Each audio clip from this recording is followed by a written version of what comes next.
Margaret Pole, the Countess of Salisbury. One of the most brutal executions associated with the dark history of the Tower of London is that of Margaret Pole, the Countess of Salisbury. She suffered a torturous imprisonment that followed by a bludgeoned execution. Margaret Pole was a high-ranking noble lady in society. She was the daughter of George Plantagenet, the Duke of Clarence, and her mother was Isabella Neville. She was the niece of King Edward IV and Richard III.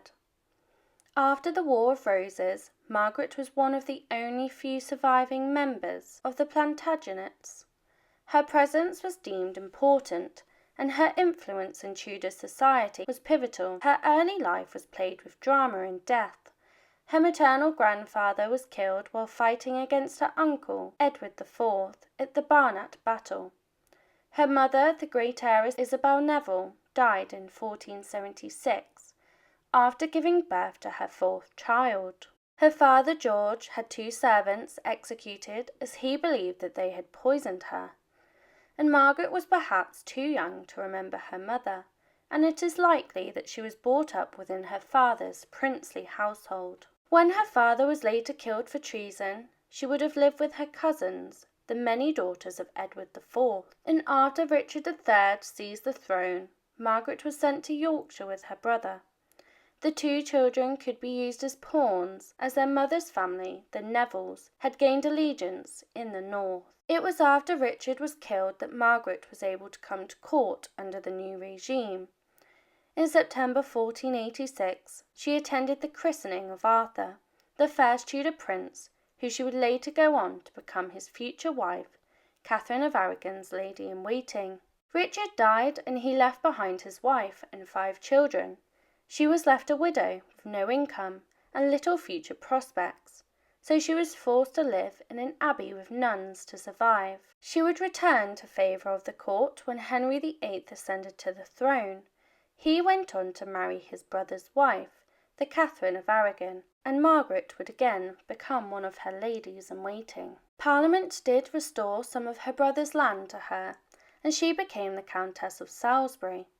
She managed these lands well, and things were beginning to look promising. She gained respect in her favourite court alongside her sons, who were also becoming important members of the court. She was appointed the governess of Henry VIII's daughter Mary, the future Bloody Mary. Her relationship with her flourished, and Margaret defended Mary when she was declared a bastard following Henry VIII's new marriage to Anne Boleyn. Not only did Margaret defend Henry's daughter against the king, but her son also spoke out publicly about his poor treatment of the Catherine of Aragon.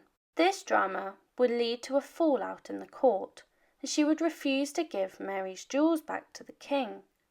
The king therefore labelled her a fool with no experience once Mary's household broke up. Reginald Pole, Margaret's son, at the age of only 7, he had given himself fully to God, so he never married. As he grew older, he rose through the church's ranks during the reign of Henry VIII. He began to rebel against the current monarchy, and he published statements denouncing Henry VIII's policies.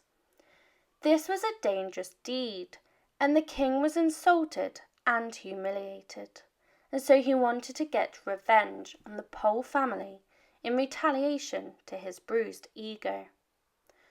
Margaret Pole and her sons still had the Plantagenet blood, and so their existence alongside the repeated rebellions were interpreted as a viable threat to Henry's throne. Reginald Pole became a cardinal, and the Pope placed him in charge of organising parts of the Pilgrimage of Grace. The Pilgrimage of Grace was one of the most serious Tudor rebellions against Henry, and it led to the Catholic Church breaking away and later the termination of the monasteries. Their destruction came with a series of arrests in the autumn of 1538. Margaret's youngest son, Geoffrey, probably under threat of torture, denounced his own family. After his interrogation, he made a botched suicide attempt, and Margaret was arrested. The accusations of treason against Margaret would lead to her losing her titles and land. To cement her fate of death, Cromwell produced a piece of evidence against Margaret that would multiply suspicions of her guilt. He produced a tunic that bore the 5 wounds of Christ, which linked her support of Catholicism. The tunic was only found 6 months after her house had already been searched, so it is evident that this was planted there to ensure that she would be sentenced to death. But first she would be imprisoned for 2.5 years at the Tower of London. Throughout her imprisonment she was treated reasonably well. She had servants who would attend to her needs, as well as being granted an extensive collection of clothing inside the walls of her cell. A poem was found carved on the wall of her cell, and it read, "For traitors on the block should die. I am no traitor, no, not I. My faithfulness stands fast, and so towards the block I shall not go, nor make one step, as you shall see. Christ, in thy mercy, save thou me." Henry VIII was hell-bent on his revenge, and he wished to rid the realm of those that went against him, and those that threatened his throne. His merciless quest included the frail 67-year-old lady, Margaret Pole. Margaret Pole was informed on the morning of the 27th of May, 1541, that she was to die within the hour. She pleaded her innocence and that she had committed no crime. Despite her pleas, she was taken from her cell to the wooden block within the Tower of London. She was not executed on a scaffold in public due to her nobility, as this would cause public humiliation. She was executed in private instead, but this did not make her execution any prettier. 2 written reports of her execution survived, and each one tells a slightly different account of her extremely merciless and brutal death. The first account explains that Margaret went to the block unaware of her crimes she had been accused of, and that she had been sentenced to death. The main executioner had been sent north to deal with the rebels, so he left her execution with an inexperienced person. The first account describes how the inexperienced youth hacked her head and shoulders to pieces in the most pitiful manner, and how he took multiple swings of the axe to sever her head from her body before he could kill her. The second account describes that after the inexperienced youth took his first swing at her body, that she escaped from the block and ran away. You can imagine the pain that she would have experienced after even just the first blow to her shoulders. She was then caught, and the youth tried again to swing his axe towards her head, but he failed multiple times before he finally beheaded her. Both accounts tell a grim tale of the end of the frail 67-year-old woman's life. She was buried inside the Tower of London in the chapel of St. Peter ad Vicula.